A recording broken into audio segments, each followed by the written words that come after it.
الحمد لله الذي كفى وسلام على عباده أعوذ بالله من الشيطان الرجيم بسم الله الرحمن الرحيم تلك الدار الآخرة نجعلها للذين لا يريدون علوا في الأرض ولا فسادا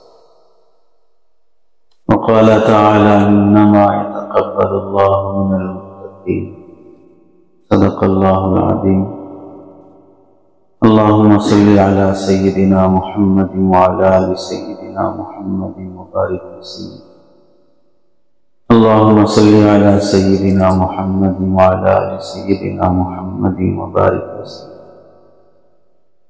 اللهم صل على سيدنا محمد وعلى آل سيدنا محمد وبارك وسلم قابل قدر واجب الاحترام علمی عملی اصلاحی میدان میں سرگرم رہنے والے فکر مندی سے کام کرنے والے قوم کی بیرا روی اور گمراہی قریب سے دیکھ کر اس کے لیے درد دل کے ساتھ محنت کے میدان میں سرگرم رہنے والے علماء اکرام ائمہ اعظام آپ حضرات کی خدمت میں اس اہم نشست کی مناسبت سے جو باتیں عرض کرنی ہیں، پہلی بات تو مجھے خود اس بات کا اعتراف ہے کہ علماء اکرام کے سامنے کچھ باتیں بولنا یہ خود ایک طرح کا امتحان ہے، آزمائش ہے۔ بہت سے تکلفات اور حجابات مانے رہتے ہیں، چونکہ مخاطبین میں اور سامعین میں ہم سے زیادہ علم والے، ہم سے زیادہ تقوی طہارت والے ہیں، ہم سے زیادہ فکر مندی رکھنے والے ہیں، اللہ والوں کی صحبت، بزرگان دین سے تعلق اور امت کی گمراہی کو قریب سے دیکھنے والے احباب بھی ہیں، تجربے کار بھی ہیں۔ ایک نظام ہے جس کے تحت سننا سنانا ہوتا ہے، اپنے ہی بڑوں کی باتیں ہیں جو سنی یا پڑھی ہوتی ہیں، وہ درس جو پڑھا یا سنا گیا ہے دوبارہ اس نیت سے سنایا جاتا ہے تاکہ ہم سب کے لیے وہ تذکیر ہو جائے۔ فذکر فإن الذکریٰ تنفع المؤمنین کا مصداق بن جائے۔ آدمی خدا سے کیا ہوا وعدہ بھول جاتا ہے تو انسانوں سے کیے ہوئے وعدے کو بدرجہ اولا بھلا دے۔ الست بربکم کے وعدے کو بھلا کر ہم جی رہے ہیں تو پھر اپنی ذمہ داریوں کو بھول کر جینا یہ تو عام بات ہے۔ تذکیر اسی لیے رکھی گئی، نماز کی یاد دہانی 5 مرتبہ کی جاتی ہے، پھر بھی بے نمازیوں کی کثرت موجود ہے۔ فکر آخرت کی خاطر جنازے اٹھانے والے خود ہنستے ہوئے جنازے اٹھاتے ہیں، قبرستانوں میں جوک بناتے ہیں، لطیفے بناتے ہیں۔ اس سے پتہ چلا کہ انسان کا دل بہت سخت ہو چکا ہے، وہ فکر آخرت کو بہت بھول چکا ہے، مادیت کا غلبہ اس کی روحانیت پر بہت زیادہ ہو چکا ہے۔ ایسے موقع پر کچھ باتیں اپنے دوستوں کے سامنے عرض کرنے کی نیت سے نوٹ کر کے آج اس واسطے لایا ہے تاکہ امانت داری سے بات پیش کی جا سکے۔ ذمہ داری سے کوئی بات بولی جاتی ہے تو اسے ذمہ داری سے سننے کا احساس بھی پیدا ہوتا ہے۔ غیر ذمہ دارانہ گفتگو سے غیر ذمہ دار افراد ہی پیدا ہوتے ہیں، ذمہ دارانہ گفتگو سے ذمہ دار افراد تیار ہوتے ہیں۔ اپنی بات کا میں ذمہ دار ہوں، اپنے عمل کا بھی میں ذمہ دار ہوں۔ قرآن مجید کی آیت میں اللہ رب العزت ارشاد فرماتے ہیں تلک الدار الآخرہ، یہ آخرت کا گھر، نجعلها للذین، ہم ان کے لیے بناتے ہیں، لا یریدون علوا فی الارض ولا فساد، جو دنیاوی زندگی میں بڑھوتری نہیں چاہتے ہیں اور فساد نہیں مچاتے ہیں۔ ہمیں اس آیت میں بہت بڑی نصیحت ہے، ہم سب کی منزل آخرت ہے، اور ہم ایک سفر سے گزر رہے ہیں منزل تک پہنچنے کے لیے۔ اس منزل تک پہنچنے کے لیے ہمارے لیے رکاوٹ دو چیزیں ہیں، ایک ہے کبر، دوسرا ہے فسادی سوچ اور عمل۔ اللہ نے ان دونوں چیزوں کو یہاں پر ذکر فرمایا، لا یریدون علوا فی الارض، وہ زمین میں بڑھوتری، کبر، میں پنا، خودی میں مبتلا نہیں ہوتے۔ ہمارے بزرگ ہیں تلنگانہ کے حضرت مولانا شاہ جمال الرحمن صاحب دامت برکاتہم، ایک موقع سے فرمایا کہ لا اسألکم علیہ اجرا کے تحت میں انبیاء جو خطاب فرمایا کرتے تھے، اس اجر سے تنخواہ ہی مراد نہیں ہے، پیسہ ہی مراد نہیں ہے، دولت ہی مراد نہیں ہے۔ اجر بعض مرتبہ عہدے کی شکل میں بھی ہوتا ہے، اجر بعض مرتبہ کرسی کی شکل میں بھی ہوتا ہے، اجر بعض مرتبہ حب جاہ کی شکل میں بھی ہوتا ہے۔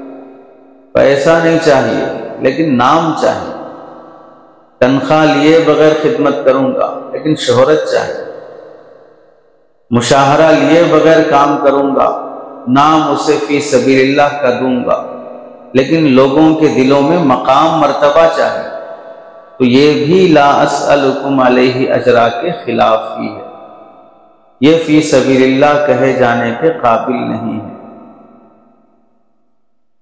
اور فسادی ذہن بھی نہ ہو، فسادی عمل بھی نہ ہو، یہ مزاج نبوت کے خلاف ہے۔ کام بنانے کے لیے بھیجا گیا ہے، بنے کام کو بگاڑنے کے لیے بھیجا نہیں گیا ہے۔ ہمارے جتنے اکابر گزرے ہیں ان سارے بزرگوں کو اس زمانے کے لوگوں نے اپنا بڑا تسلیم کیا تھا، کیونکہ ان سب میں مشترکہ اور نمایاں خصوصیت یہ تھی کہ ان تمام بزرگوں کو ذمہ داریوں کا غم ستاتا تھا، ضرورتوں کا غم نہیں ستاتا۔ ذمہ داریوں کا غم پریشان کرتا تھا، ضرورتوں کے غم پریشان نہیں کرتا۔ میری یہ ذمہ داری ہے کہ میں حدیث مکمل کر دوں، دعا مانگا کر رہے ہیں حضرت علامہ شبلی نعمانی رحمۃ اللہ علیہ، اللہ سیرت النبی کی تکمیل سے پہلے موت نہ دینا۔ میری خواہش ہے کہ میری آخری تصنیف سیرت رسول پر ہو۔ وفات کا وقت آ گیا، سیرت مکمل نہیں ہوئی، اپنے شاگرد رشید مولانا سید سلیمان ندوی رحمۃ اللہ علیہ کو بلایا، سکرات کے حالت میں وعدہ لیا، وصیت فرمائی، وعدہ کرو کہ میری موت کے بعد میری تصنیف مکمل کرو۔ یہ اکابر موت سے پہلے یہ وصیتیں نہیں کرتے تھے کہ وعدہ کرو میرے جانے کے بعد میری اولاد کو سنبھال لو گے، میرے مدرسے کو سنبھال لو گے، میرے خاندان کو سنبھال لو گے، میرے جانے کے بعد میری تصنیف کو سنبھال لیں، میری تحریر کو سنبھال لیں۔ حضرت مفتی سعید احمد صاحب پالنپوری رحمۃ اللہ علیہ دعا مانگا کرتے تھے، سوانے میں لکھا ہے، اللہ ہدایت القرآن کی تکمیل سے پہلے موت نہ دینا۔ ماضی قریب میں گزرے ہیں، ہم سب تقریباً ان کے شاگرد ہیں۔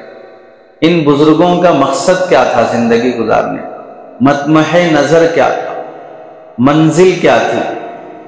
منزل اگر میری یہ ہے کہ جیسے ایک میکینک پورے کپڑے گندے کر کے، ہاتھ گندے کر کے، چہرہ گندا کر کے، اس کا منشا بھی ہے ذاتی مکان بن جانا، اچھی گاڑی مل جانا، اچھا موبائل ہو جانا، اچھا اسٹیٹس مینٹین کرنا۔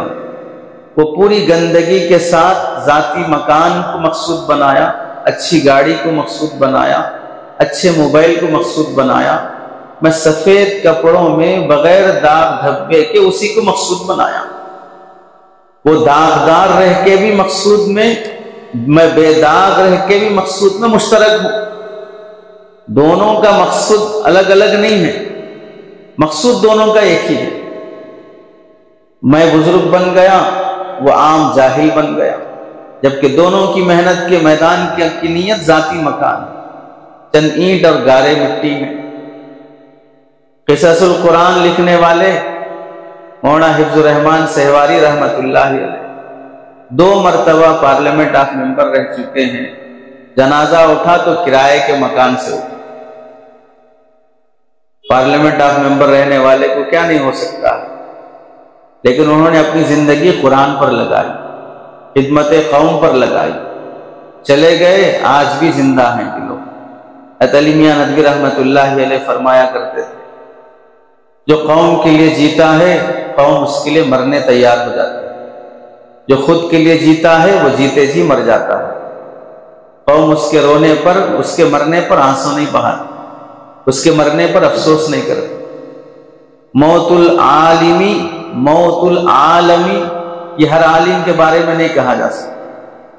جس کی پوری زندگی خود اس کا پریوار ہو، اس کا خاندان ہو، اس کے نفسیات ہوں، اس کی خواہشات ہوں، اس کی موت سے خود اس کے خاندان کو فرق نہ پڑے تو عالم کو کیا فرق پڑے کہ اسے کہا جائے کہ موت العالم، موت العالم۔ دوسری آیت ہے انما یتقبل اللہ من المتقین، اللہ تعالی عمل قبول کرنے کے لیے بھی شرط رکھی ہے تقوی کی۔ متقی اور پرہیزگار کے عمل کو اللہ بہر صورت قبول کر لیتے ہیں۔ عمل چھوٹا ہو کہ بڑا ہو، کمیت نہیں دیکھی گئی ہے، کیفیت دیکھی گئی۔ تقوی کمیت کا نام نہیں ہے، تقوی کیفیت کا نام ہے۔ خوف خدا کتنا ہے، عمل کر کے بھی ڈرتا کتنا ہے۔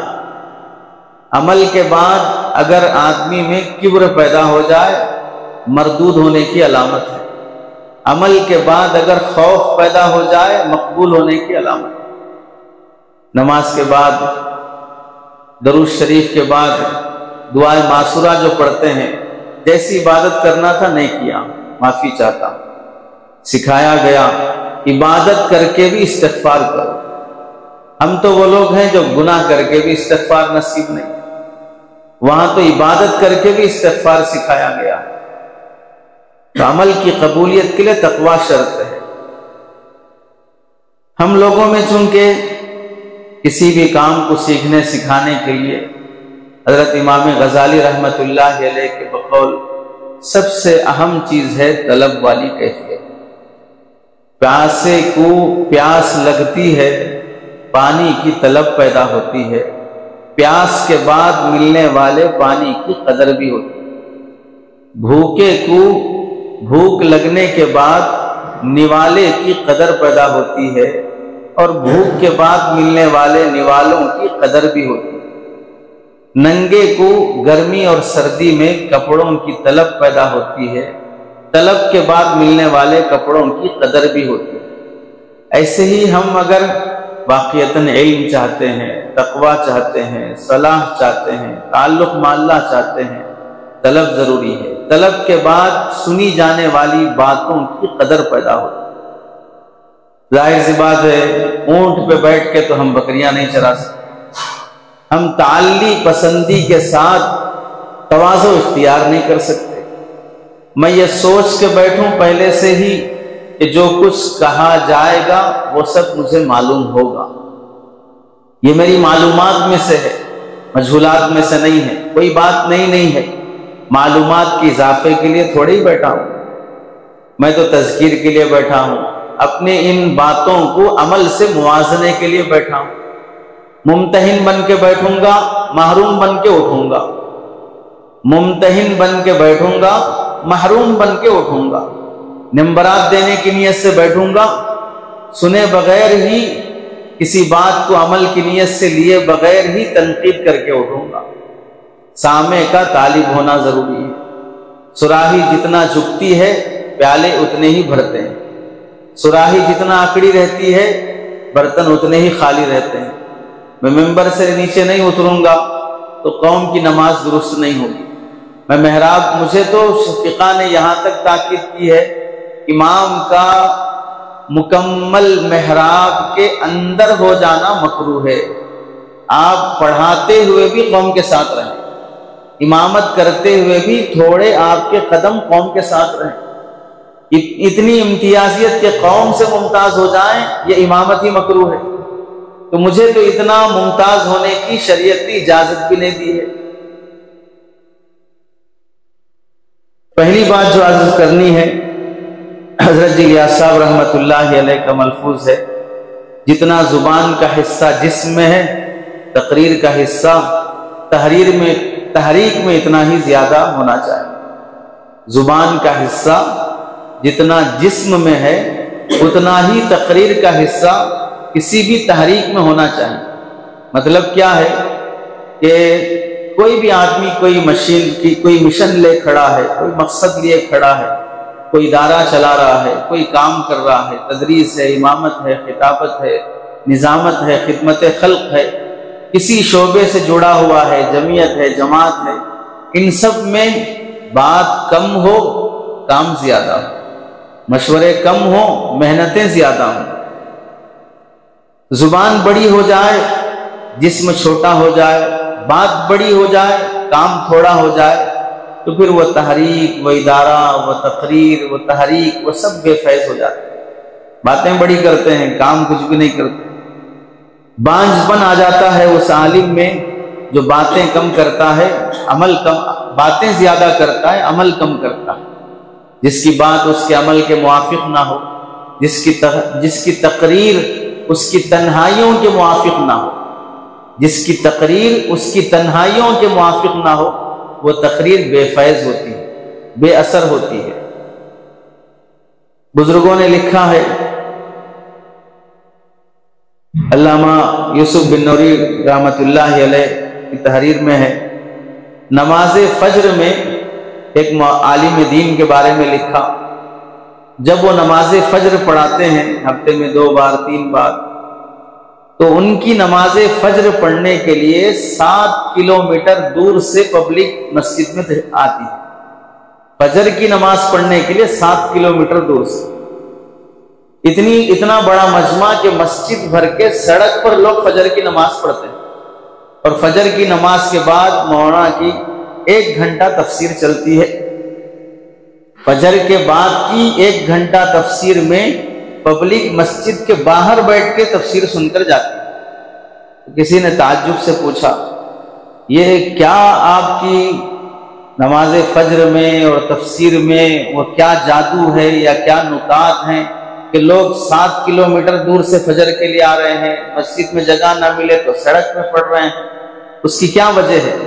تو فرمانے لگے، رات کے 2 گھنٹوں کی تہجد کے آنسو نہ ہوتے تو یہ پبلک یہاں نظر نہ آتی۔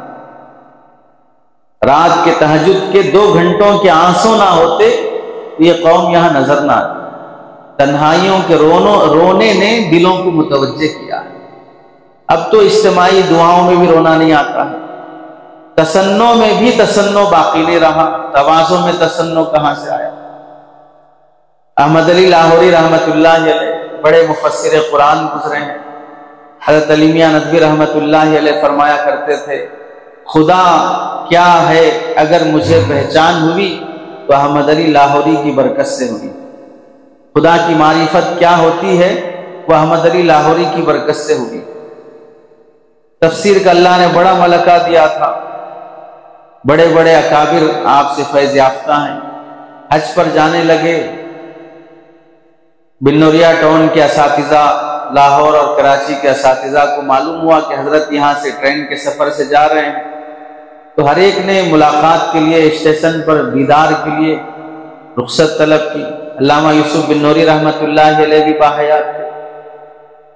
حضرت کو تعجب ہوا، ایک بندہ حج پہ جا رہا ہے، اس سے ملاقات اور دیدار کے لیے اتنے لوگ اسٹیشن پہنچ رہے ہیں، آخر ہے کیا چیز؟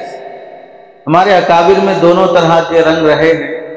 بعض وہ ہیں جو سفر حج پہ جاتے تو اعلان کر کے جاتے،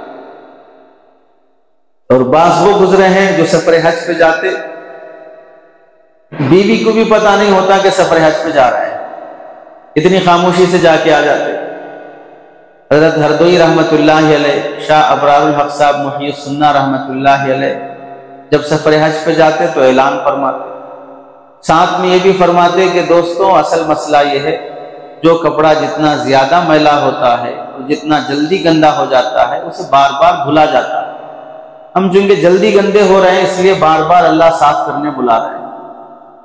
اس اعلان میں بھی اپنی ہی تواضع ظاہر فرماتے، یہ نہیں کہ ہم خدمت قرآن میں، خدمت دین میں، احیاء سنت میں بہت آگے ہیں اور ہمارا ہی حق بنتا ہے کہ ہم بار بار بلائے جائیں، ہم نہیں بلائے جائیں تو کون بلائے جائیں گے؟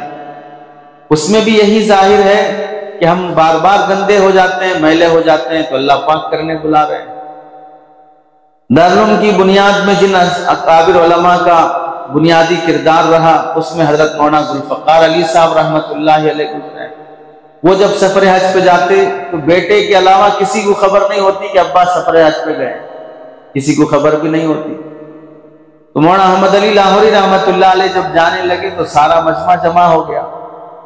یوسف بن نوری رحمۃ اللہ علیہ بھی اسٹیشن پر پہنچ گئے۔ سب لوگ دیدار اور مصافحے کے لیے بے چین تھے، تو حضرت آگے بڑھے، احمد علی لاہوری رحمۃ اللہ علیہ کا ہاتھ پکڑا، ابھی اس کو موقوف رکھ دیں، ہونا اتنی بھی پیاس نہیں ہے، فی الوقت موقوف رکھیں۔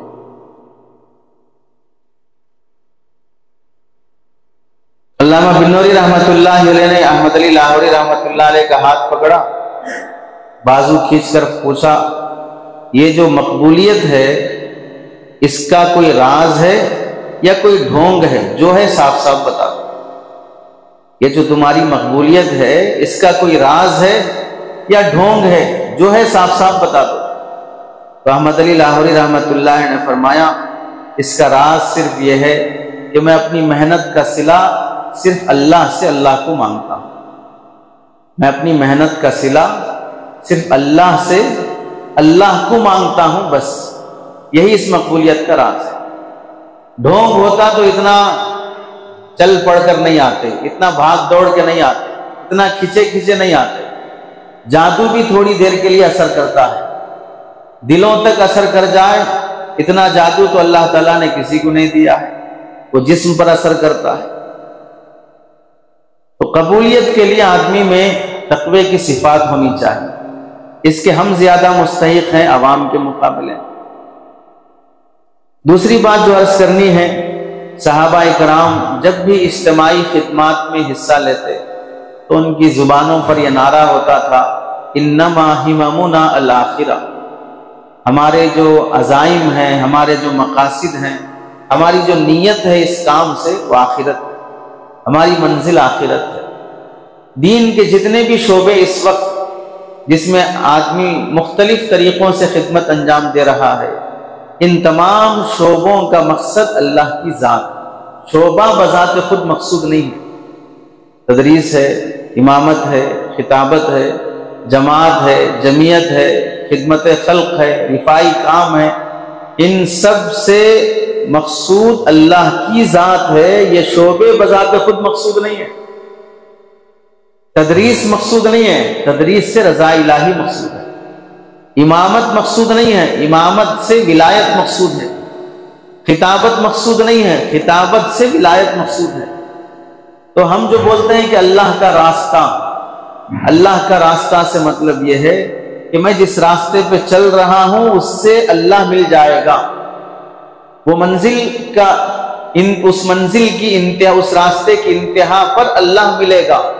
تو ہماری تدریس کی انتہا پر ولایت، خطابت کی انتہا پر ولایت، امامت کی انتہا پر ولایت، خدمات کی انتہا پر ولایت، یہ اصل مقصود ہے۔ آدمی اگر وسائل میں لڑتے رہ گیا، اس کی امامت اچھی کہ میری امامت اچھی، تو ایسے ہوا کہ وہ وضو پہ ٹک گیا، نماز پہ حاضر نہیں ہو سکا۔ وضو مقصود نہیں ہے، وضو وسیلہ ہے نماز کا۔ اس واسطے جب نماز کھڑی ہو جائے، وضو میں سنتوں کے ترک کرنے کا حکم دے دیا گیا، مسواک نہ کرو، پہلے فرض وضو کر کے جماعت میں شامل ہو جاؤ، کیونکہ جماعت واجب ہے، سنت مؤکدہ ہے۔ اس سنت مؤکدہ کے مقابلے میں وضو کی سنتیں اہمیت نہیں رکھتی، تو وسائل چھوڑ دیے جاتے ہیں مقاصد کے مقابلے میں، وسائل کو مقصود بنایا نہیں جاتا۔ تو ہم سب جتنے بھی دین کے شعبوں میں لگے ہیں وہ شعبے مقصود نہیں ہیں، وہ شعبے وسائل ہیں مقاصد کے۔ اب اگر میں اس شعبے میں ہوتے ہوئے مقصود تک پہنچ رہا ہوں تو میں کامیاب ہوں، اگر اس شعبے میں ہوتے ہوئے مقصود تک نہیں پہنچا تو میں ناکام ہوں۔ اس کا آدمی کو احساس ہونا چاہیے۔ اب ان جتنی محنتوں میں ہم لوگ لگے ہیں، ان محنتوں کا صلہ جب اللہ کی ذات مقصود ہے، ولایت مقصود ہے، تعلق مع اللہ مقصود ہے، تو پھر ہماری نیتوں میں بھی ہمارے دلوں میں بھی وہ خوف ہونا چاہیے جو صحابہ اکرام نے ہمیں سکھایا کہ مادیت کے ملنے پر خوف کا پیدا ہونا، آخرت کے چھوٹ جانے پر بے چین ہو جانا۔ میری تکبیر اولیٰ چھوٹ گئی، میری صف اول چھوٹ گئی، میری تہجد چھوٹ گئی، میری نماز قضا ہو گئی، شیخ سے بیعت ہوں، ایک معمول کا بھی اہتمام نہیں ہے، شیخ سے بیعت ہوں، شیخ صاحب ہی بیچارے سفر کر کر کے میرے علاقے میں آتے ہیں، مجھے کبھی توفیق نہیں ہوئی شیخ صاحب کی خانقاہ پہنچنے، شیخ صاحب ہی احوال پوچھ لیتے ہیں، مجھے کبھی توفیق نہیں ہوئی شیخ صاحب کو احوال کی اطلاع کرنے۔ معمول ایک دن ہوا، معمولات کا اہتمام کس بیانی کے ساتھ، پوری پابندی کے ساتھ لکھ دیا گیا۔ اصلاحی تعلق کسے کہتے ہیں؟ دو لفظوں پر مشتمل ہے، اصلاح اور تعلق۔ تعلق ایسا جس سے ہمارا تعلق ہے وہ بھی کہے کہ ہاں ان سے ہمارا تعلق ہے، اور اس تعلق کی جو انتہا ہے اس سے میری زندگی میں اصلاح ہوتی ہوئی نظر آئے۔ جو انتظامیہ ہے وہ غیر متعلق افراد کا خیال رکھیں، کیونکہ یہ مخصوص علماء اکرام کے لیے، ائمہ اکرام کے لیے، جو دیگر احباب ہیں ان کے لیے شام کا وقت رکھا گیا ہے، تو ان احباب کو پیار محبت سے شام کے وقت کی دعوت دی جائے۔ ہم سب جانتے ہیں جب آپریشن تھیٹر ہے، بیوی کا آپریشن ہو تو شوہر کو اندر آنے نہیں دیتے، باپ کا آپریشن ہو تو بیٹے کو آنے نہیں دیتے، اس میں حیا رہتی ہے، حجاب رہتا ہے، اس کا خیال ہونا چاہیے۔ جو ساتھی ابھی آئے ہیں وہ چلے جائیں۔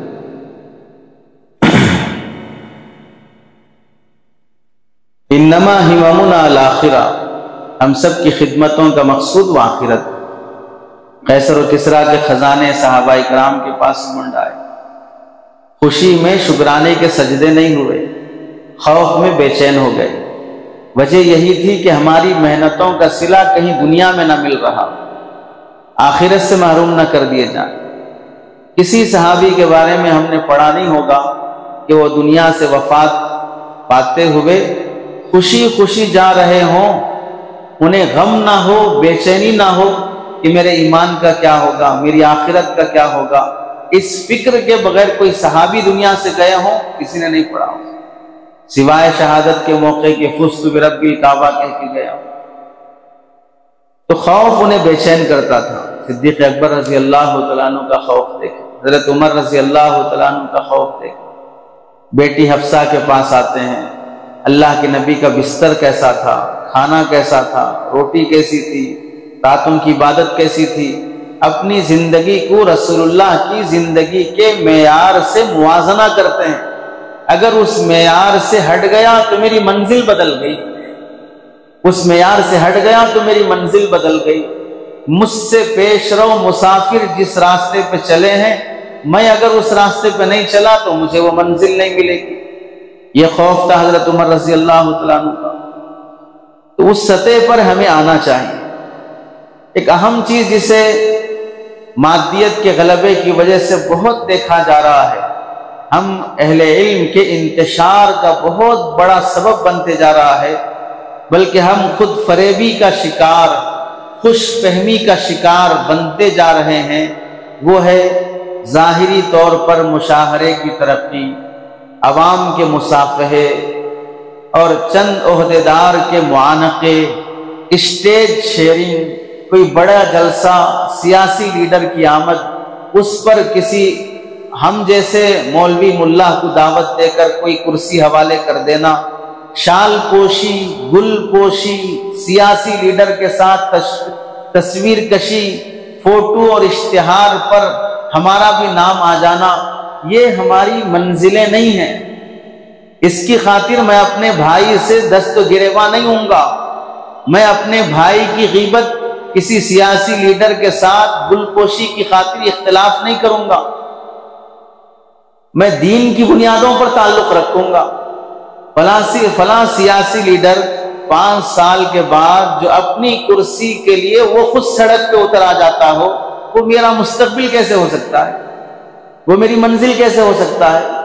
5 سال کے بعد وہ مسجد کے دروازے پہ آ کے کھڑا ہوتا ہو، 5 سال کے بعد وہ عام مصلی کے وہ خود مسافے کے لیے پریشان ہوتا ہو، وہ گھر گھر جا کر خود اپنا چہرہ دکھا کر معصومیت ظاہر کرتا ہو، وہ میری منزل کیسے ہو سکتا ہے؟ اس کے ہاتھ میں میرا مستقبل کیسے ہو سکتا ہے؟ اس کے ہاتھ میں میرا مصلی اور امامت کیسے ہو سکتی ہے؟ چند سالوں کے کرسی کے حریصوں کی خاطر میں اپنے ضمیر کے ساتھ سودا کر لوں، میں اپنی برادری کے ساتھ سودا کر لوں، میں عالم ہو کر کسی دوسرے عالم سے اختلاف کر لوں، اس واسطے کہ مجھے یہاں پر سیاسی سپورٹ مل رہا ہے، یہاں گلپوشی مل رہی ہے، شال پوشی ہو رہی ہے۔ یہ بہت بڑے نچلی سطح کے ہونے کی علامت ہے۔ یہ میرا صلہ نہیں ہے، یہ میری خدمت کے بدلے نہیں ہو سکتے۔ تیسری بات ہے، نبوی مزاج کو ہمیں زیادہ سمجھنا چاہیے ہمارے غیر عالم دوستوں کے مقابلے میں۔ نبوی مزاج یہ رہا ہے، کامیابی جب بھی ہو، جس صورت میں بھی ہو، وہ اللہ کی طرف منسوب کی جائے، ناکامی جب بھی ہو، جس صورت میں بھی ہو، وہ خود کی طرف منسوب کی جائے۔ یہ نبوی مزاج رہا ہے۔ ہم سب جانتے ہیں فتح مکہ کے موقع پر آپ علیہ السلام مکہ مکرمہ میں داخل ہو رہے ہیں، ظاہر سی بات ہے اس سے پہلے کتنی قربانیاں ہوئی ہیں، کتنے فاقے ہوئے ہیں، بیٹیوں کے طلاق ہوئے ہیں، پیٹ پہ پتھر باندھے گئے ہیں، کتنے اپنوں کو شہید کروایا گیا ہے۔ ان سب کے بعد جب مکہ فتح ہوا تو داخل ہونے کا انداز کیسا ہے اور جملے زبان پر کیسے ہیں؟ سر مبارک کوہان سے لگا جا رہا ہے اور جملے ہیں اس میں آپ علیہ السلام کے، لا الہ الا اللہ وحدہ نصر عبدہ عز جندہ وحزم الاحزاب وحدہ۔ یہ آپ علیہ السلام کے جملے ہیں کہ محمد نے کچھ نہیں کیا، احد اور بدر نے کچھ نہیں کیا، اس کے فاقوں اور پیٹ پر پتھر باندھنے نے کچھ نہیں کیا، صرف اللہ کی ذات نے کیا۔ کامیابی کو اس کی طرف منسوب کرنا اور ناکامی عارضی ہو، وقتی ہو، جس شکل میں بھی ہو، اسے اپنی طرف منسوب کر لینا، یہ نبوی مزاج ہے۔ طائف کے سفر سے واپسی ہوئی، بظاہر کچھ کامیابی محسوس نہیں ہوئی، کسی نے بات قبول نہیں کی، خاموش بھی نہیں رہے، اللہ کے نبی علیہ السلام نے اس کو اپنی طرف منسوب کیا۔ اللہم الیک اشکو ضعف قوتی وقلت حیلتی وہوانی علی الناس یا ارحم الراحمین یا رب المستضعفین انت ربی الی من تکلنی الی بعید یتجہمنی ام الی عدو ملکتہ امری ان لم یکن بک علی غضب فلا ابالی۔ آپ اگر مجھ سے ناراض نہیں ہیں تو مجھے کوئی پرواہ نہیں، آپ اگر مجھ سے ناراض نہیں ہیں تو مجھے کوئی پرواہ نہیں۔ آپ مجھے ایسے آدمی کے حوالے نہ کرنا جس کے ہاتھ میں میری ڈور ہو، جو میرا امور کا وہ ذمہ دار بن جائے، ایسے آدمی کے حوالے آپ مجھے نہ کرنا، بس آپ کی رضا مجھے چاہیے۔ اور ناکامی دوسروں کی طرف منسوب کرتے رہے گا جب تک انسان اس وقت تک ناکامی کے اسباب اپنے اندر تلاش کیے بغیر دوسروں میں تلاش کرتے رہے گا تو یاد رکھیں کبھی بھی وہ اپنے منزل میں، مقصود میں، محنت میں کامیاب نہیں ہو سکتا۔ ناکامی کے اسباب خود میں تلاش کرنا۔ ہمارے استاذ ہیں، آپ میں سے بھی بہت سو دوستوں کے استاذ ہیں، مولانا اکبر شریف صاحب دامت برکاتہ، ہمارے پڑھنے کے زمانے میں فرمایا تھا، عوام کی شکایت کرنا دراصل اپنی کمزوری کا اقرار کرنا ہے۔ عوام کی شکایت کرنا دراصل اپنی کمزوری کا اقرار کرنا ہے کہ ہم ان کو جیسے ٹریٹ کرنا چاہیے تھا نہیں کر سکے، جیسے قابو میں کرنا چاہیے تھا نہیں کر سکے، جیسے ان کے ذہن کو پڑھ کر انہیں مائل کرنا تھا نہیں کر سکے۔ یہ اپنی کمزوری کا اظہار ہے۔ اپنی کمزوری کے اسباب کو دوسروں کی طرف منسوب کرنا دراصل یہودی فطرت ہے۔ وہ کبھی ناکامی کو قبول نہیں کرتے، ناکامی کے اسباب خود میں تلاش نہیں کرتے۔ آپ پڑھے ہیں فَإِذَا جَاءَتْهُمُ الْحَسَنَةُ قَالُوا لَنَا هَٰذِهِ وَإِن تُصِبْهُمْ سَيِّئَةٌ يَطَّيَّرُوا بِمُوسَىٰ وَمَن مَّعَهُ۔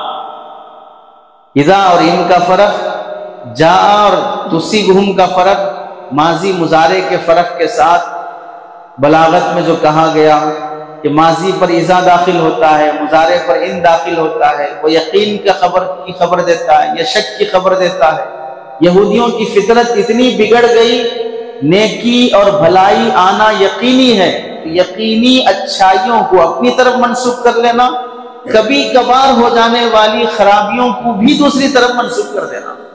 اسے اگر یوں کہا جائے سمجھنے کے لیے، آدمی اپنے بیداری کی حالت میں پوری بدعملی اپنی دیکھتے ہوئے، مجھے معلوم ہے میری تنہائیاں کیسی، رات کی تنہائیاں میری کتنی موبائل میں گزر رہی ہے مجھے اپنے بارے میں معلوم ہے، میری نظریں کتنی خیانت کرتی ہیں مجھے معلوم ہے، میرے خیالات مجھے کتنا دھوکہ دیتے ہیں وہ مجھے معلوم ہے۔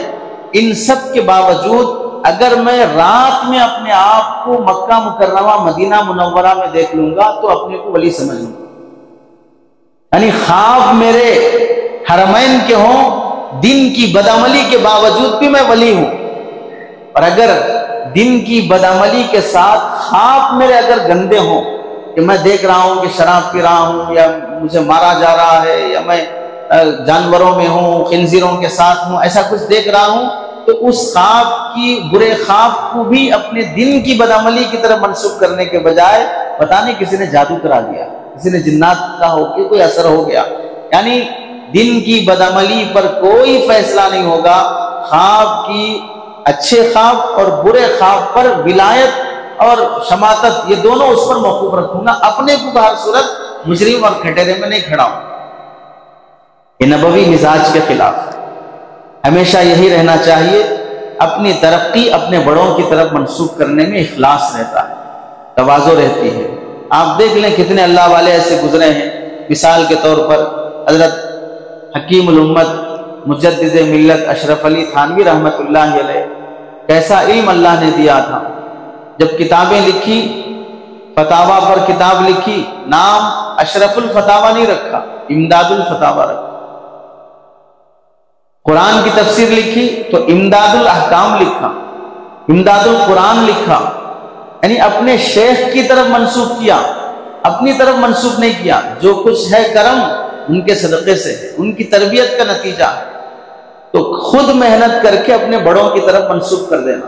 ہم سب پڑھے ہیں تفسیر مظہری قاضی ثناء اللہ پانی پتی رحمۃ اللہ علیہ کی، تفسیر ثنائی نام نہیں رکھا، تفسیر ثنائی بھی موجود ہے لیکن ان کی نہیں ہے، کسی اور مصنف کی ہے، اپنی طرف منسوب کرنے کے بجائے مرزا مظہر جانے جانا رحمت اللہ علیہ، جو قاضی ثناء اللہ پانی پتی رحمت اللہ علیہ کے شیخ و مرشد ہیں، ان کی طرف منسوب کرتے ہوئے تفسیر مظہری نام رکھا، اپنی محنتوں کو اپنے بڑوں کی طرف منسوب کر دیں۔ فتاوا میں آپ جانتے ہیں فتاوا تاتار خانیہ، سلطان محمد تغلق یہ جب خراسان کے بادشاہ پر حملہ کیا اور خراسان کی فوج ہار کر بھاگ گئی، خراسانی بادشاہ کا ایک عاشقانہ مزاج تھا، اپنے ہر جنگ میں اپنی بیوی کو ساتھ رکھتا تھا، بیوی حاملہ تھی، جنگ کے دوران ہی حمل ڈلیوری ہو گئی، بادشاہ کے خیمے میں بچہ جھولے میں ہے، جنگ شروع ہو گئی، دشمن ہار کر بھاگنے لگا تو بادشاہ بیوی سب بچے کو گہوارے میں چھوڑ کر بھاگ گئے۔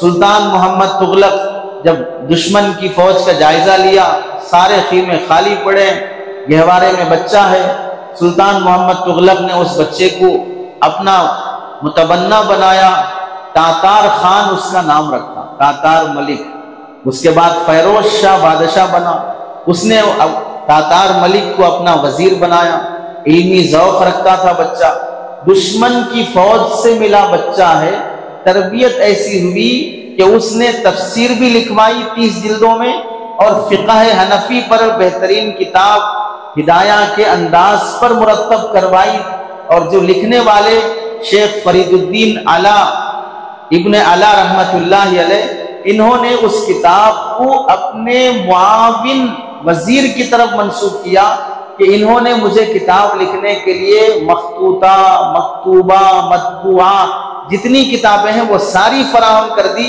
کہ ایک فقہ حنفی پر بہترین کتاب مرتب کی جائے۔ پہلے اس کا نام زاد السفر رکھا، پھر اس کے بعد جب معاونت ہوتی رہی تو کتاب کو تاتار خان بادشاہ کی طرف منسوب کر کے فتاوا تاتار خانیہ رکھا۔ اپنی محنتوں کو دوسروں کی طرف منسوب کر دینا۔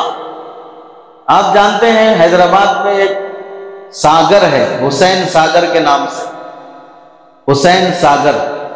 وہاں اس زمانے کا جو بادشاہ تھا وہ ڈیم بنانا چاہ رہا تھا، اس کا نام کچھ اور ہے، مغل سلطنت سے تعلق رکھتا تھا، لیکن اس ڈیم بنانے کی جگہ پر ایک بزرگ رہتے تھے جن کا نام تھا حسین۔ مزدور ساگر بناتے ہوئے ان بزرگ کے پاس حاضری دیتے تھے، حاضری دیتے دیتے اتنا مشہور ہو گئے، بھئی کہاں جا رہے ہو؟ حسین صاحب کے پاس جا رہے ہیں، حسین صاحب کے پاس جا رہے ہیں۔ مجبور ہو گیا بادشاہ، اس ساگر کو اپنی طرف منسوب کر کے بنانا چاہتا تھا اس ڈیم کو، لیکن وہ منسوب ہوا اس بوریا نشین بزرگ کی طرف اور مشہور ہوا حسین ساگر کے نام سے۔ اللہ نوازنا چاہتے ہیں تو بوریے پہ بٹھا کے بھی نواز دیتے ہیں، اور اتارنا چاہتے ہیں تو کرسی پہ بٹھا کے بھی اللہ تعالیٰ بدنام کر کے اتار دیتے ہیں۔ تو نبوی مزاج ہونا چاہیے۔ چوتھی بات یہ ہے، نبوی مزاج باہمی تعاون کا ہے، تعصب کا نہیں ہے، تقابل کا نہیں ہے، تنقیص کا نہیں ہے، تحقیر کا نہیں ہے، تعاون کا ہے۔ نبوی مزاج تعاون کا ہے تو ہر شعبے سے تعاون رہے گا، ہر شعبے کا تعاون رہے گا۔ حضرت ہردوئی رحمت اللہ علیہ اسے مثال سے سمجھاتے تھے، مشہور مثال ہے، جنازہ رکھا ہوا ہے، دو ہی آدمی اٹھانے والے ہیں، کوئی تیسرا نہیں ہے، بیچارے دونوں اٹھا کے لے کے چل رہے ہیں، تیسرا مل گیا، اس نے کہا کہ بھئی میں بھی اٹھا لوں۔ یہ دونوں کیا کہیں گے؟ بھئی اٹھا لو، ہمیں ضرورت بھی ہے، خوش بھی ہوں گے۔ تین آدمی جنازہ لے جا رہے ہیں، چوتھا مل گیا، اس نے کہا بھئی میں بھی ساتھ دے دوں، تینوں کہیں گے بھئی بالکل ساتھ دیں، ضرورت بھی ہے۔ بالکل جنازہ اٹھانے والے، آگے ملنے والے معاون کو اپنا دوست سمجھتے ہیں، خیرخواہ سمجھتے ہیں، اسے دشمن نہیں سمجھتے۔ ایسے ہی اس وقت دین کی حالت ایسی ہے کہ اسے کوئی اٹھانے والا نہیں۔ کوئی دوسرا عالم مل گیا، بھئی میں بھی یہ خدمت کر لینا چاہ رہا ہوں، بالکل کر لیں، ضرورت ہے اس کی۔ میں مکتب چلا رہا ہوں، بھئی آپ بھی چلانا چاہ رہے ہیں، بالکل چلائیں، ضرورت ہے اس کی۔ میں یہاں پر کوئی بالغان کی خدمت کرنا چاہ رہا ہوں، اسکول کی خدمت کرنا چاہ رہا ہوں، خدمت خلق کرنا چاہ رہا ہوں، بھئی آپ بھی کرنا چاہ رہے ہیں، بالکل کر لیں، ضرورت ہے اس کی۔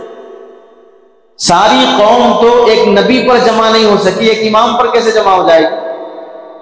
بندہ خدا کا پورا نہیں ہو سکا، بندہ بندے کا پورا کیسے ہو جائے گا؟ یعنی ہم نے کیسے سوچ لیا کہ میں جس محلے میں ہوں اس محلے کا ہر فرد مجھ سے ہی جڑے، کسی سے نہ جڑے؟ یہ کیسے سوچ لیا؟ یہ تو نبیوں کے ساتھ نہیں ہوا کہ جو نبی جس زمانے میں آیا اس زمانے کی ہر فرد اس نبی سے جڑ گیا ہو، کوئی بچا نہ ہو، ایسا نبیوں کے ساتھ نہیں ہوا۔ یہ میں کیسے سوچ لیا میرے محلے میں کوئی دوسرا نہیں آ سکتا، میرے محلے میں کوئی دوسرا مکتب نہیں کھل سکتا، کوئی دوسرا مدرسہ نہیں کھل سکتا، کوئی دوسرا دین کا کام نہیں کر سکتا۔ معاندانہ کیفیت یہ نبوی مزاج نہیں ہے، معاونت والی کیفیت یہ نبوی مزاج ہے۔ آپ دیکھیں اللہ کے نبی علیہ السلام کے زمانے میں صحابہ کرام مسجد نبوی کے باہر بیٹھے، تقابل والی کیفیت۔ اللہ نے حضرت آدم کو کیا دیا، ہمارے نبی کو کیا دیا؟ اللہ نے حضرت موسیٰ علیہ السلام کو کیا دیا، ہمارے نبی کو کیا دیا؟ حضرت عیسیٰ علیہ السلام کو کیا دیا، ہمارے نبی کو کیا دیا؟ یہ تقابل والی کیفیت معجزات میں کرنے لگے۔ اندر اللہ کے نبی علیہ السلام بیٹھے ہیں، یہ آواز کان میں پڑی تو ناراضگی کے ساتھ باہر تشریف لائے اور فرمایا تم مجھے دوسرے نبیوں پر فوقیت دے رہے ہو؟ اور اس موقع پر حضرت موسیٰ علیہ السلام کی جزوی فضیلت بیان فرمائی کہ سب جب قیامت کے دن حشر کے میدان میں بے ہوش ہوں گے تو سب سے پہلے حضرت موسیٰ ہوش میں آئیں گے، یا دوسری روایت کہ حضرت موسیٰ بے ہوش ہی نہیں ہوں گے۔ تو جزوی فضیلتوں کے تقابل کو بھی اللہ کے نبی علیہ السلام نے برداشت نہیں کیا۔ میری کیا حیثیت ہے کہ میں دوسرے امام پر اپنی فوقیت، تقابل والی کیفیت، وہ صرف حافظ ہیں، وعدے حافظ ہی ہیں، وہ پورے حافظ نہیں ہیں، وعدے عالم ہی ہیں، پورے عالم نہیں ہیں، وعدے مفتی ہیں، پورے نہیں ہیں، وہ آف لائن کے نہیں ہیں، آن لائن کے ہیں۔ ان سارے تقابل سے کیا حاصل ہے؟ یہ دراصل اندر کا کبر ہے جو دوسرے کی ترقی کو دیکھا نہیں جاتا۔ تقابل والا مزاج نہیں ہونا چاہیے، تنافس والا مزاج ٹھیک ہے، میں آگے بڑھوں، وہ آگے بڑھ رہا ہے میں بھی آگے بڑھوں، یہ الگ چیز ہے، تقابل والی کیفیت یہ انسان کے اندر حسد اور کبر کا مرض پیدا کر دیتی ہے۔ نبوی مزاج ہے ایسے نکات تلاش کرنا جو مابہل اشتراک ہوں، مابہل اشتراک والے نکات تلاش کرنا یہ نبوی مزاج نہیں، ایسا نقطہ نظر جس پر دونوں متحد ہو جائیں، ہم جمع ہو جائیں گے اس میں، ایسی گفتگو چھیڑ دینا مجلس میں جس سے مجلس کا ماحول کڑوا ہو جائے، مجلس کا ماحول خراب ہو جائے، یہ نبوی مزاج نہیں ہے۔ جب بھی ملاقات ہو میرے سامنے کسی دوسرے عالم کی، کسی دوسرے امام کی، کسی دوسرے فرد کی اگر تعریف ہوتی ہو تو وہ میری تعریف ہے، وہ میری برادری کی تعریف ہے۔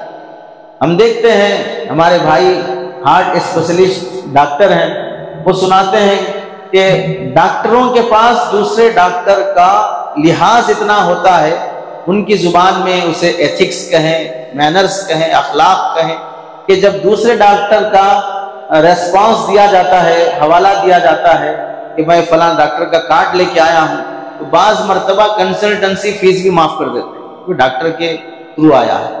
ہمیں ایک دوسرے کی رعایت کرنی چاہیے۔ یہ وہ لوگ جو دین سے واقف نہیں ہیں ایک دوسرے ڈاکٹر کا احترام رکھتے ہیں، ہمیں بدرجہ اولا ایک دوسرے کا احترام سکھایا گیا۔ آپ قرآن مجید میں یہ آیت بہت اچھی طرح بار بار پڑھے ہیں، قُلْ يَا أَهْلَ الْكِتَابِ تَعَالَوْا إِلَىٰ كَلِمَةٍ سَوَاءٍ بَيْنَنَا وَبَيْنَكُمْ۔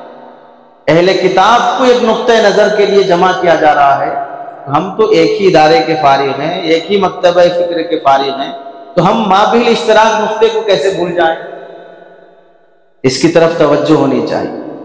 اپنی خدمات میں جدت بھی ہو، ندرت بھی ہو، امتیازیت بھی ہو، خصوصیت بھی ہو، لیکن سامنے والے کی تحقیر نہ۔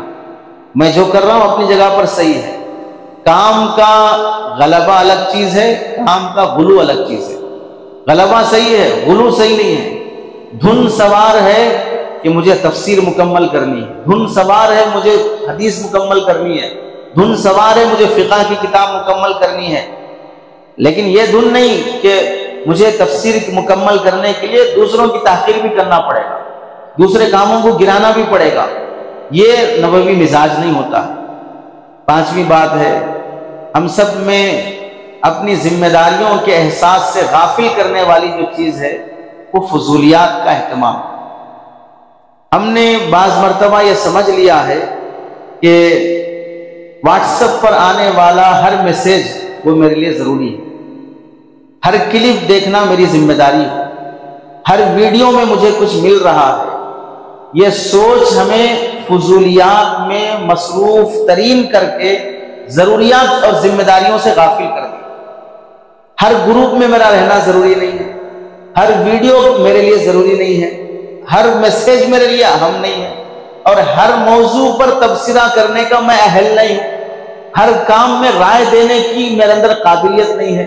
اس کے باوجود بھی میں سمجھتا ہوں کہ واٹس ایپ پر آنے والا ہر میسیج دیکھنا میری ذمہ داری ہے، ہر کلپ کو کلک کرنا میری ذمہ داری ہے، جس کی وجہ سے گھنٹوں میرے موبائل میں ضائع ہو جاتے ہیں۔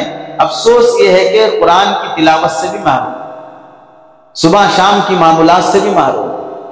بد نظری تو اب میرے لیے بہت عام ہو چکی، پتہ نہیں کتنے دن ہو گئے ہیں مجھے دعا میں آنسو بہائے، دعا کرتے ہوئے میرے جسم کے بال رونگٹے کھڑے ہو گئے، کتنے دن ہوئے نہیں معلوم۔ مصلی پر سجدہ کی حالت میں پڑھ کر گڑ گڑاتے ہوئے، نہ آج تک میرے بیٹے نے مجھے دیکھا، نہ بیوی نے مجھے دیکھا، نہ ماں نے مجھے دیکھا، نہ کسی اور نے مجھے دیکھا کہ میں اللہ کے سامنے روتا ہوا کسی کو نظر آیا۔ وجہ یہ ہے کہ معصیت کے عموم نے معصیت کی قباحت میرے دل سے ختم کر دی۔ معمولی ہے اب موبائل کا استعمال، معمولی ہے اب تصویر کشی کا اہتمام، کسی کے ساتھ بھی فوٹو لے لینا۔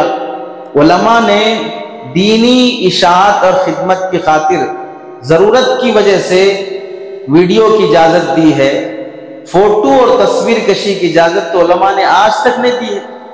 جائز قرار دینے والے بھی اسے ناجائز ہی کہتے ہیں، لیکن میرا اہتمام ہے اس طرح کا کہ میں کسی کے ساتھ کھڑے ہو کر سیلفی مانگ لیتا ہوں، فوٹو مانگ لیتا ہوں، کھڑے ہو کر فوٹو لے لیتا ہوں۔ ناجائز کام میں خود کر رہا ہوں تو عوام کیوں نہیں کرے گی؟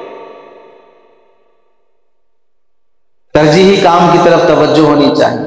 میرے ذمہ جو کام ہیں جب تک میں ذکر غیر سے فارغ نہیں ہوں گا ذکر خیر کی توفیق نہیں ملے گی، فضولیات سے فارغ نہیں ہوں گا تو ضروریات اور ذمہ داریوں کا اہتمام نہیں ہو سکتا ہے۔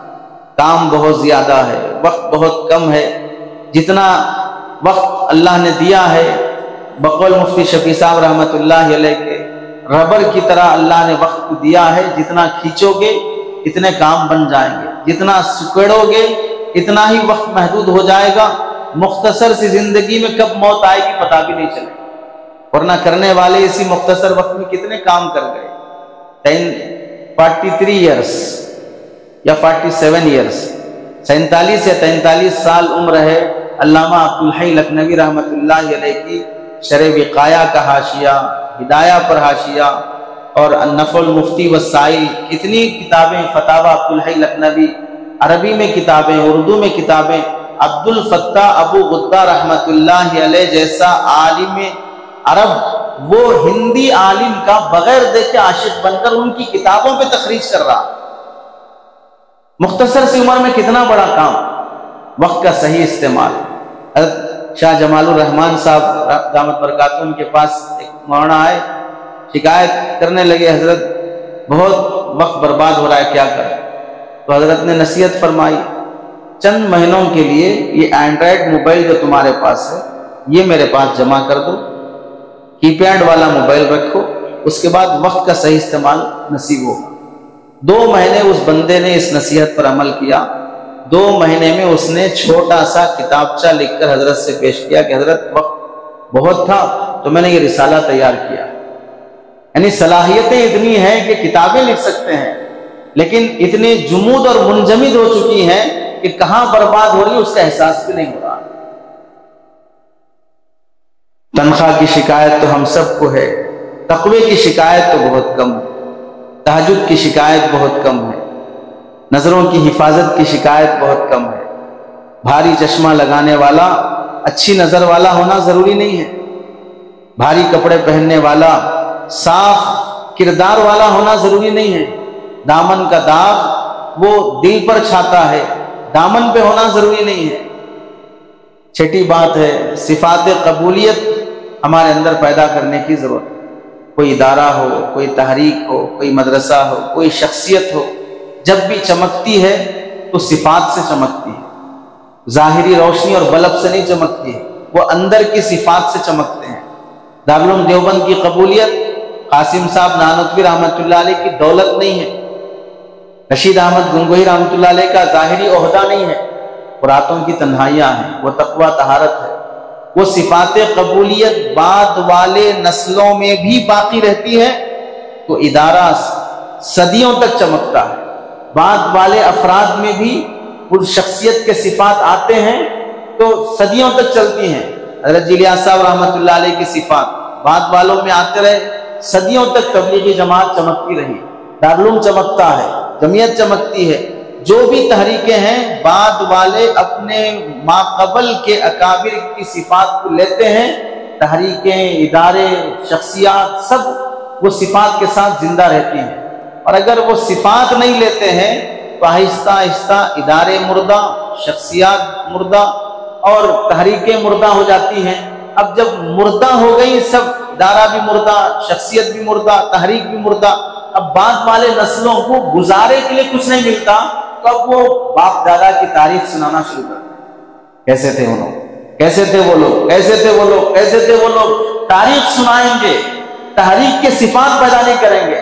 اب ایسا ہی ہو گیا، اصلی دودھ کے فائدے بیان کر کے نقلی دودھ بیچتے رہیں گے، اصلی گھی کے دودھ بیان کر کے، اصلی گھی کے فائدے بیان کر کے نقلی گھی بیچتے رہیں گے، خریدار کب تک ملیں گے؟ تاریخ اپنے باپ دادا کی سنائی جاتی ہے خود میں تحریک پیدا کرنے کی خاطر، خود فرام و خود فریبی کی خاطر نہیں ہے کہ مجھے معلوم ہے کہ میرے اندر وہ کیپیسٹی نہیں ہے جو میرے بانی میں تھی، لیکن میں بانی کی قربانیاں بیان کر کے وہی عزت چاہ رہا ہوں جو بانی کو ملے، وہ تو نہیں مل سکتی، وہ تو ملنے والی نہیں ہے۔ ہر جگہ پر یہی حال ہوتا ہے، جب بانیان کی صفات منتقل نہیں ہوتی ہیں تو ادارے، شخصیات سب مردہ ہو جاتی ہیں۔ مردہ قوم اپنے کو زندہ رکھنے کے لیے ان کی تاریخ بیان کر کے خود کا گھر چلاتی ہے۔ ہمیں وہ نہیں بننا ہے، ہمیں ان کی صفات قبول کرنی ہے۔ خود فریبی بہت بڑا مرض ہے جس سے ہمیں نکلنے کی ضرورت ہے۔ ساتویں جو بات ہے، اللہ نے اپنے نبی علیہ السلام سے فرمایا وَأَنذِرْ عَشِيرَتَكَ الْأَقْرَبِينَ، سب سے پہلے اپنے قریبی رشتہ داروں کو ڈراؤ، انہیں خوف آخرت دو۔ ہمیں بہت تکلیف کے ساتھ، بہت درد اور ذمہ داری کے ساتھ اس بات کا احساس ہونا چاہیے، اہل علم کے گھرانوں میں علمی دیانت محفوظ نہیں، علمی گھرانوں کی گھر والیاں بھی بے پردہ، شرعی پردہ اہل علم کے گھروں میں نہ ہو۔ چچیری ممیری خلیری بہنوں سے پردہ مصلی پر کھڑے ہونے والا امام نہ کرے تو پھر کہاں سے پردہ زندہ ہو؟ اس کی گھر والی اپنے چچیرے ممیرے بھائیوں کے پاس جاتی ہو، وہاں پردہ نہ کرتی ہو، شرعی پردہ عالم دین کے گھر میں نہ ہو۔ حضرت حکیم الامت اشرف علی تھانوی رحمۃ اللہ علیہ اپنے بھانجے کو متبنہ بنا لیا، بھانجے کو متبنہ بنا لیا۔ جب بھانجا بڑا ہو گیا، بالغ ہو گیا، تو بھانجے سے فرمایا کہ بیٹا تم بالغ ہو گئے ہو، آج سے تمہاری ممانی سے تمہارا پردہ، آج کے بعد گھر میں بلا اجازت کے داخل نہ ہونا۔ حضرت تھانوی نے جو دوسرا نکاح کیا اپنے بھانجے کی بیٹی سے، بیوی سے ہی کیا، بھانجے کے انتقال کے بعد، بھانجے کے انتقال کے بعد بھانجے کی بیوی سے ہی حضرت نے نکاح کیا تھا، جیسے اللہ کے نبی علیہ السلام نے حضرت زید رضی اللہ تعالیٰ عنہ کے اس واقعے سے نکاح فرمایا تھا، ویسے بھانجے کی بیوی سے ہی نکاح، لیکن تاکید یہ تھی کہ بالغ ہو گئے، آج کے بعد سے ممانی کے کمرے میں بغیر اجازت اطلاع کے نہ آنا۔ ایک دن غلطی سے آ گئے، ممانی نے ڈانٹ کے باہر بھجایا، تمہیں شرعی پردہ واجب ہے، تم اندر کیسے داخل ہو؟ تربیت ایسے ہوتی ہے۔ اب یہ شریعت کی پابندی اہل علم کے گھرانوں میں نہ ہو۔ ہم پردہ اسی کو سمجھتے ہیں جو باہر بازاروں میں بے پردگی ہوتی ہو، بے پردگی تو میرے گھر میں بھی ہو رہی ہے۔ بے پردگی تو بعض وہ ہے، حضرت مولانا سلیم اللہ خان صاحب، حضرت سلیم اللہ خان صاحب دامت برکاتہم نے ایک موقع سے فرمایا، اہل علم کے گھرانوں کی گھر والیاں آ کر شکایت کرتی ہیں کہ رات بھر موبائل میں مصروف رہتے ہیں، میں اٹھ کر فجر پڑھتی ہوں اور یہ فجر ناغا کر کے سوتے ہیں، بے موقع ضرورت سے فارغ ہونے، وظیفہ زوجیت سے فارغ ہونے کا تقاضا کرتے ہیں، جبکہ معلوم ہے کہ اس وقت اس وظیفہ زوجیت سے فارغ ہونے پر فجر قضا ہونا یقینی ہے۔ اللہ کے نبی علیہ السلام فجر کے اہتمام میں سفر سے واپسی پر جاگا کرتے تھے، اول وقت میں فجر پڑھ کے سویا کرتے تھے، اور یہ اس وقت مطالبہ کر رہا ہے کہ جب کہ یقین ہے کہ فجر ناغا ہو جائے۔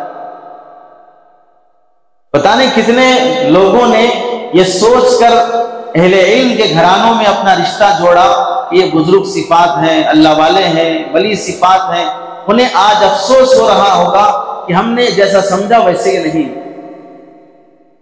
ہمیں سوچنا چاہیے، آپ علیہ السلام میدان جنگ میں حضرت علی رضی اللہ تعالیٰ، حضرت حمزہ رضی اللہ تعالیٰ، حضرت جعفر طیار رضی اللہ تعالیٰ، حضرت زید بن حارثہ رضی اللہ تعالیٰ، ان کو آگے کیا ہے۔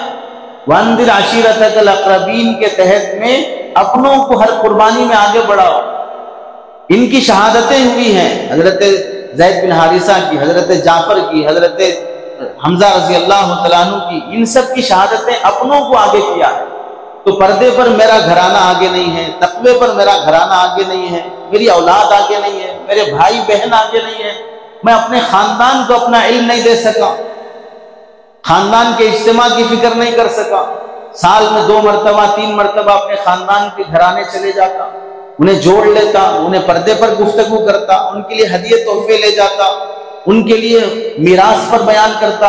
3 صاحب فتاوا جن کے خاندان میں موجود ہیں، اس کے گھر والی کی بہن کا استفتاء آج اس کے دارالفتاء میں آیا، اور یہ لکھ رہی ہے کہ میرے 3 بھائی مفتیان اکرام ہیں لیکن وراثت نہیں دیتے۔ کس قدر افسوس کی بات ہے۔ ہمیں سوچنا چاہیے، ترغیب تہجد کی دوسروں کو دوں اور خود فجر چھوڑ جاؤ، اپنی ذات کو بھلا دینا، یہ بہت بڑی کوتاہی ہے۔ اللہ کے نبی علیہ السلام نے پہلے اپنی ذات پیش فرمائی، پھر اپنی بات پیش فرمائی۔ فَقَدْ لَبِثْتُ فِيكُمْ عُمْرَ سِنِينَ، اتنی لمبی عمر گزارا ہوں، 53 سال، ایک ڈبہ ایک داب دکھا دو، کہیں جھوٹ بولا ہوں، کہیں دھوکہ دیا ہوں، کہیں خیانت کیا ہوں، کہیں کوئی دامن پر داغ ہو، ایک دکھا دے، ہم اسی نبی کے وارث ہیں۔ 8ویں بات ہے، خود کو کبھی نہیں بھولنا چاہیے۔ نصیحتیں کرتے ہوئے، تقریر کرتے ہوئے، خواہ یہ مجلس ہی کیوں نہ ہو، عاجز کو بھی اس بات کا احساس ہے اور ہونا چاہیے، جو کچھ بھی کہا جا رہا ہے اس احساس کے ساتھ کہا جا رہا ہے۔ جیسے حضرت تھانوی رحمۃ اللہ علیہ فرمایا کرتے تھے کہ شہزادے کی خدمت، اسے غسل دینے، اس کے ناخن کاٹنے، اس کے بال کاٹنے کے لیے اللہ نے مجھ جیسے بھنگی کو لگا دیا ہے کہ میرے شہزادے کے ناخن کاٹو، اس کے بال کاٹو، اس کا کپڑے دھو، اس کا بدن صاف کرو۔ تو میں بادشاہ کے بیٹے شہزادے کے جسم پر ہاتھ پھیرتے ہوئے، سر پر ہاتھ پھیرتے ہوئے میں خود فریبی میں مبتلا ہو گیا کہ میں شہزادے کی خدمت کرنا، ہے تو بھنگی ہی ہوں، خدمت شہزادے کی ملی ہے۔ منت منے کہ خدمت سلطان کنی، منت شناس کہ خدمت بداشت۔ احسان نہ جتاؤ کہ بادشاہ کی خدمت کر رہے، احسان سمجھو کہ بادشاہ نے خدمت کے قابل سمجھا، ورنہ کتنے پڑھے لکھے۔ حضرت نے ایک موقع سے فرمایا کہ آپ یہ سوچیں، ہمیں اپنے مسجد میں، محلے میں، بستی میں بچوں کو مکتب پڑھانا یہ زیادہ فضیلت کا کام ہے، یا مسجد نبوی میں روزہ اطہر کے پاس سلام پیش کرتے ہوئے جو گزرتے ہیں وہاں پر جالیوں کی دھول صاف کرنا یہ زیادہ فضیلت والی بات ہے؟ ہمارے اکابرین نے لکھا ہے روزہ اطہر کی جالیوں کی دھول صاف کرنے سے لاکھ درجے زیادہ اپنے مسجد میں مکتب کے بچوں کو پڑھانا زیادہ فضیلت کی بات ہے۔ وہ ثواب کی چیز ہے، یہ خدمت دین ہے، یہ اشاعت دین ہے۔ یہاں بسم اللہ اور نورانی قاعدہ پڑھانے پر جو اجر ملے گا وہ روزے کی جالی صاف کرنے پر بھی نہیں ملے گا، کیونکہ روزے کی جالی تو مشروع ہی نہیں ہے، وہ اللہ کے نبی علیہ السلام کے زمانے سے بنی توڑی ہے، بعد میں انتظامی طور پر بنائی گئی ہے۔ آپ علیہ السلام نے اس کی کیا فضیلت بیان فرمائی؟ جتنا خیرکم من تعلم القرآن وعلمہ کی بیان فرمائی۔ اللہ نے اس خدمت کے لیے قبول کیا ہے، اس کا احساس ہونا چاہیے خود کو۔ آپ علیہ السلام کی خطبات میں آپ نے سنا ہوگا اوصیکم، اس کے بعد ونفسی اولم بتقوی اللہ، پہلے میں اپنے آپ کو وصیت کرتا ہوں، خود کو مخاطب بنانا۔ اسی لیے کسی نے کہا اندھا کون ہے؟ جو خود کو نہیں دیکھ پاتا وہ اندھا ہے۔ بینا کون ہے؟ جو خود کو دیکھ لے وہ بینا ہے۔ جاہل کون ہے؟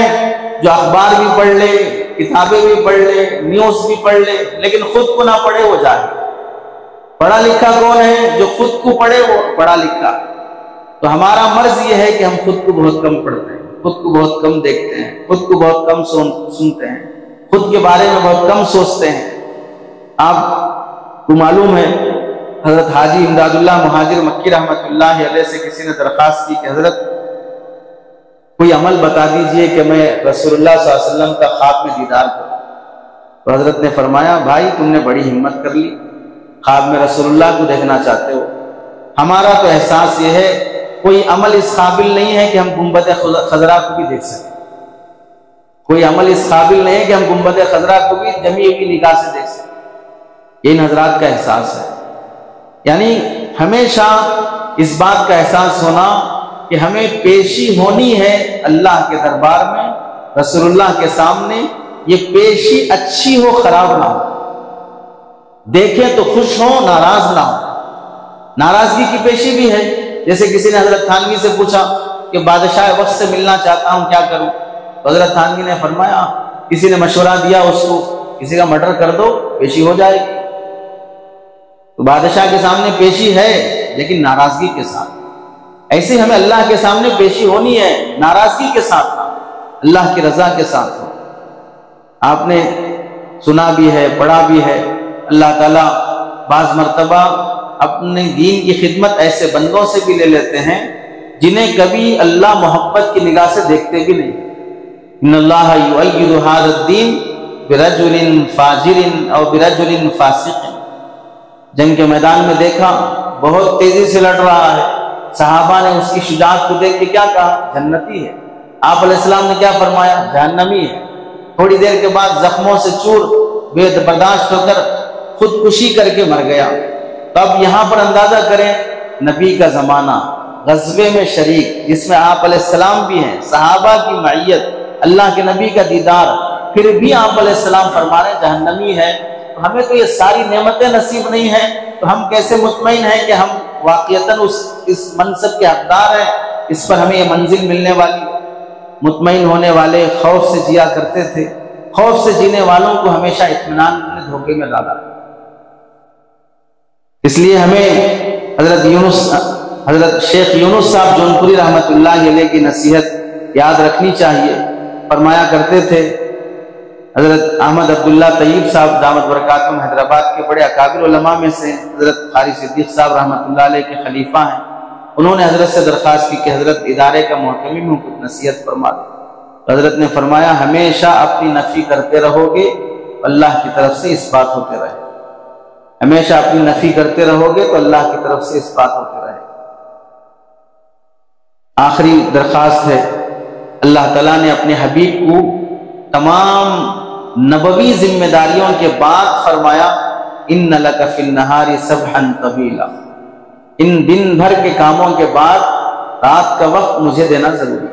فَإِذَا فَرَغْتَ فَانْصَبْ، ساری ذمہ داریوں سے فارغ ہونے کے بعد تنہائی کا وقت مجھے دینا ضروری ہے۔ بچے زیادہ ہو جائیں، 6 بچے ہو جائیں، 8 بچے ہو جائیں، سارے بچے سو جائیں تو بھی شوہر بلاتا ہے 6 بچوں کو سلا کر 6 بچوں کی ماں بیوی بن کے پھر شوہر کے پاس آتی ہے، بہانہ نہیں بناتی کہ 6 بچے ہو گئے اب میں نہیں آ سکتی۔ 6 بچے ہوں، 8 بچے ہوں، 12 بچے ہوں، شوہر کو باہر صورت وقت دینا پڑے گا، وہ اس کا حق۔ 10 ذمہ داریاں ہوں، مکتب چلاتا ہوں، مدرسہ چلاتا ہوں، خدمت خلق کرتا ہوں، امامت کرتا ہوں، خطابت کرتا ہوں، تدریس کرتا ہوں، فلاں کرتا ہوں، یہ سارے 12 میرے بچوں کی طرح ہیں، پھر بھی مجھے تنہائی میں اپنے رب کو وقت دینا پڑے گا۔ وہاں عذر نہیں چلے گا، وہاں بہانے بازی نہیں چلے گی۔ ان سب میں جان اسی تنہائی کے آنسوں سے پیدا ہوتی ہے، ان سب میں روحانیت اور نورانیت اسی تنہائی کے آنسوں سے پیدا ہوتی ہے۔ خود نمائی سے پہلے انسان کے اندر خدا فراموشی کا کیڑا پیدا ہو جاتا ہے، جب یہ پیدا ہو گیا تو اب تنہائی کا غم نہیں ستاتا، چھپنے کے ٹینشن سے زیادہ، چھپنے کے ٹینشن سے زیادہ چھپنے کا ٹینشن رہتا ہے۔ اخبار میں آ جاؤں، پوسٹر میں آ جاؤں، اشتہار میں آ جاؤں، فوٹو میں آ جاؤں، یہ ٹینشن زیادہ ستاتے رہتا ہے۔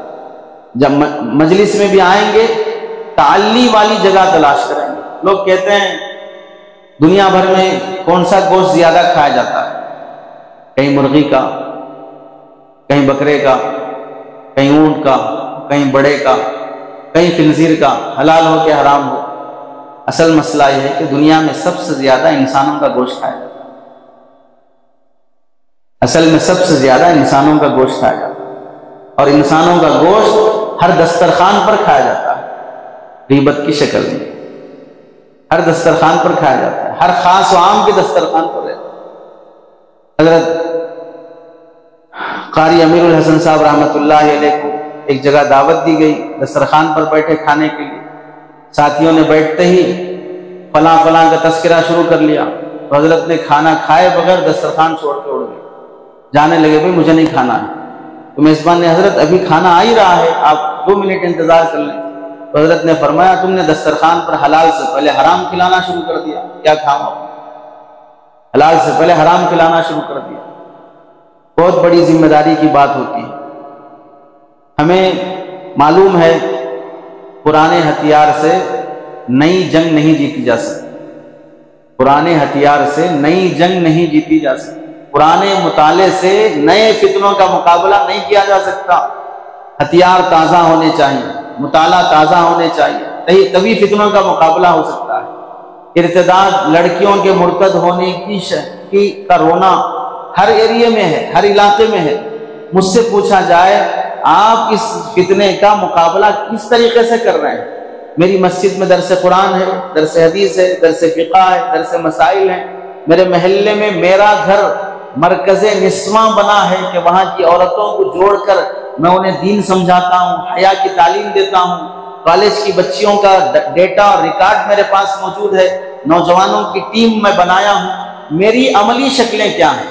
ادھر دشمن ہماری بیٹیوں کو بھگواں لو ٹریک میں مبتلا کرنے کے لیے اردو علامہ اقبال اور غالب کے اشعار سیکھ رہا ہے، وہ اردو زبان سیکھ رہا ہے، وہ اردو تہذیب اور کلچر سیکھ رہا ہے تاکہ اسے متاثر کر سکوں، اس پر امپیکٹ پڑے، اثر پڑے میرے انداز کا، میرے لہجے کا۔ اور مجھے اللہ نے جو نوازا ہے، میں اپنے محلے کی حد تک محلے کی خواتین کے درس قرآن کے، اصلاح معاشرہ کے، درس فقہ، درس قرآن، درس حدیث کے نام سے ان کو جوڑنے کا اہتمام، کالج کی لڑکیوں کا ڈیٹا، نوجوانوں کا ڈیٹا، وہ محبت سے قریب کر رہا ہے، اور میں ویڈیو کے ذریعے سے ان سب کو ختم کرنا چاہ رہا ہوں۔ کہاں سے ہوگا؟ دشمن کی رفتار 1000 کی سپیڈ پہ ہو اور میری رفتار کچھوے کی سپیڈ سے چل رہی ہو، میں کہاں سے فتنوں کا مقابلہ کر سکتا ہوں؟ ادھر ادھر کی بات نہ کر، اتنا بتا کہ قافلہ کیوں لٹا، مجھے رہزنوں سے گلا نہیں، تیری رہبری کا سوال۔ دشمنوں کی پلاننگ وہ اپنی جگہ پر ہے، مجھے اپنی ذمہ داری کا سوال ہوگا۔ عوامی روابط بڑھانا چاہیے، عوامی روابط بڑھانا چاہیے۔ حضرت مولانا اسعد اللہ صاحب رحمۃ اللہ علیہ مظاہر العلوم کے ناظم محترم گزرے، جمعہ کے دن مظاہر العلوم کا طالب علم اذان اول کے بعد مدرسے کے سامنے بنڈی لگی ہوئی ہے، اس پر صابن خریدنے کے لیے گیا، بیچنے والا غیر مسلم ہے، دلت ذات کا ہے۔ جب طالب علم نے صابن مانگا تو اس بھنگی نے کہا کہ بیٹا دیکھو، صابن تو میں بیچ دوں گا لیکن جمعہ کی اذان کے بعد خریداری منع ہے۔ وہ غیر مسلم کہہ رہا ہے، تو اس نے تعجب سے پوچھا طالب علم نے، تمہیں کیسے معلوم؟ تو کہنے لگا تمہارے ملا جی اسعد اللہ صاحب کی مجلس لگتی ہے تو میں بھی اس میں بیٹھتا ہوں۔ غیر مسلم استفادہ کر رہا ہے ہمارے علم سے۔ حضرت مولانا رفیع الدین صاحب رحمۃ اللہ علیہ دارالعلوم دیوبند کے محتمم گزرے ہیں۔ میرٹھ ایک صاحب، اس زمانے میں سونا چاندی کرنسی سے خریدنا بھی بیع صرف کے حکم میں تھا، آج نہیں ہے۔ آج بھی پرانے فتاوا میں لکھا ہوا ہے پیسے اور کرنسی کے ذریعے سے سونا چاندی خریدنا بیع صرف میں داخل ہے، یدم بیدن ہونا چاہیے، سوام بسوائن ہونا چاہیے۔ حالانکہ اب وہ مسئلہ نہیں ہے، بدل گیا، کرنسی کے ذریعے سے سونا چاندی ادھار خریدا جا سکتا ہے۔ اس زمانے میں وہ بیع صرف میں تھا۔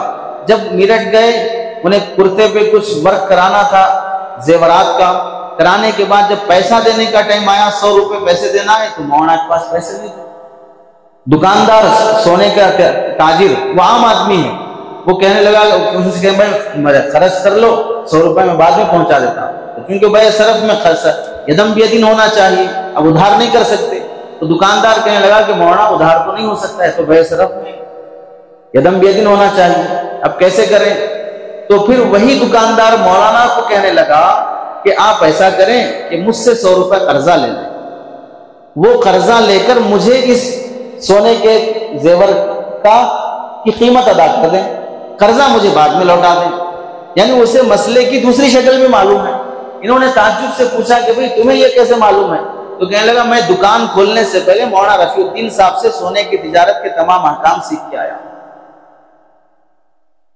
تو ہمارا عوامی روابط، ہر شعبے کے آدمی کو اس کا دین دینا، قصائی کو اس کا دین دینا، اور ریئل اسٹیٹ کے کاروباروں کو ان کا دین دینا، قریشیوں کو ان کا دین دینا، ہر شعبے والے کو اس کا دین دینا اہل علم کی ذمہ داری ہے۔